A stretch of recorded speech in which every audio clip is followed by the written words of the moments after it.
अस्सलाम वालेकुम। Fourth year. आज हमारे चैप्टर का लास्ट टॉपिक है electric potential energy of a system of point charges. ठीक है, लेट आपके पास एक से ज़्यादा पॉइंट चार्जेस हैं, आप उनकी पोटेंशियल एनर्जी कैलकुलेट करना चाह रही हैं। तो जैसे आपके पास दो चार्जेस हैं Q1 और Q2।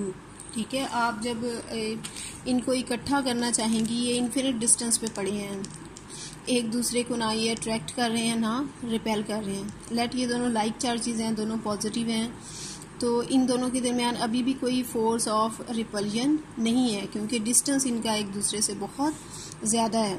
तो अगर हम इस पहले वाले पॉइंट चार्ज को Q1 को उठा के इस पोजीशन A पर ले आए तो हमें इसमें कोई काम नहीं करना पड़ेगा क्योंकि यहाँ पे कोई और चार्ज नहीं है जिसने इसको कोई रिपल्जन जो है वो देनी हो।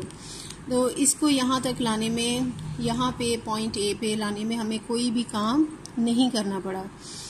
और अगर हम इस चार्ज Q2 को उठा के इस पॉइंट B पे लाना चाहें जो कि very close two point A है, तो इसके लिए हमें वर्क करना पड़ेगा। और क्यों करना पड़ेगा? क्योंकि पॉइंट A पे पड़ा हुआ पॉजिटिव चार्ज इस पॉइंट B के बहुत क्लोज है और ये आने वाले पॉजिटिव चार्ज को फोर्स ऑफ रिपलियन ऑफर करेगा। ठीक है, उस फोर्स ऑफ रिपलियन को ओवरकम करके आपने इस चार्ज को पॉइंट B पे लाना है। तो इसके लिए जितना वर्क आपको करना पड़ेगा वही स्टोर हो जाएगा in the form of electrical potential energy.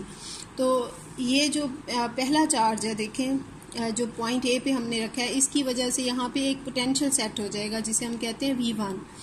और दूसरे चार्ज को यहाँ तक लाने में इस पोटेंशियल के अंदर क्योंकि आप लेके आ रहे हैं तो आपको क्या करना पड़ेगा? वर्क डन, और उसे हम लिख सकते हैं W = QV।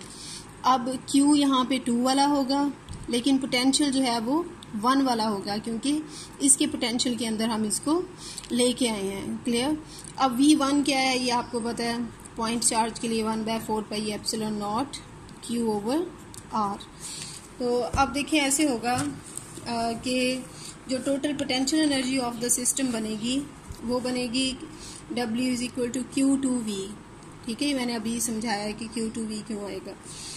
इसमें अब आप V की वैल्यू पुट करते हैं 1/4πε0 Q1/R। ठीक है, और ये जो potential energy of the system है ये क्या होगी? 1/4πε0 Q1 Q2/R।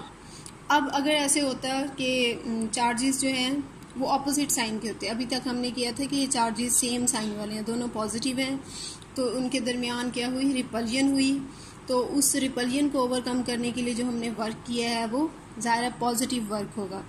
लेकिन अगर ये दोनों चार्जेस ऑपोजिट साइन वाले होते, जैसे चार्ज Q1 जो है लेट ये पॉजिटिव है और Q2 नेगेटिव है, और आप इसे लाके इस पॉइंट B पे रखना चाहते तो अब भी आपको वर्क करना पड़ना था इसको पॉइंट B पे रखने के लिए, क्योंकि A पॉइंट पे पड़ा हुआ पॉजिटिव चार्ज इसे अपनी तरफ अट्रैक्ट करेगा। आपने इस अट्रैक्शन को अब ओवरकम करना है और इसको इस पॉइंट B पे रखना है। तो इसके लिए आपको जो वर्क करना पड़ेगा वो जाहिर है फिर क्या होगा? नेगेटिव होगा। ठीक है, अब इसके साथ ही हमारा ये चैप्टर ख़त्म हो गया। आपने ये छोटा सा टॉपिक था इसलिए इसके साथ आपने फर्स्ट 10 शॉर्ट क्वेश्चंस जो हैं एक्सरसाइज से ये भी कर लेने हैं। ठीक है, दिस इज़ योर असाइनमेंट, और लेक्चर टाइम में आप पूछ लेना अगर कोई प्रॉब्लम हो। Thank you very much.